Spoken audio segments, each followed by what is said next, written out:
Hey guys, in this tutorial, I'll show you how to cancel your Murf AI subscription step by step. So if you no longer need the paid plan, want to avoid future charges, or just want to switch back to the free version, this guide will walk you through the whole cancellation process clearly and quickly. First, open Murf AI in your browser and sign in to the account connected to your subscription. Make sure you're using the correct workspace if you manage multiple accounts. Once you're inside the dashboard, look for the Workspace Settings or Account Settings section. So this is where Murf AI keeps your billing and subscription controls. Now open the Subscription or Billing tab and check your active plan details carefully. You should see your renewal date, payment information, and current subscription status. Next, click the Cancel Plan or Cancel Subscription button. Murf AI may ask you to confirm the cancellation and select a reason before continuing.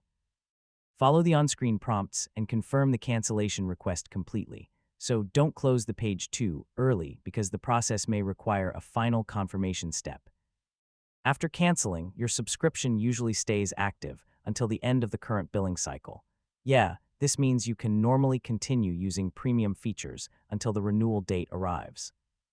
Once the cancellation is complete, check your billing page again to confirm auto-renewal is fully disabled.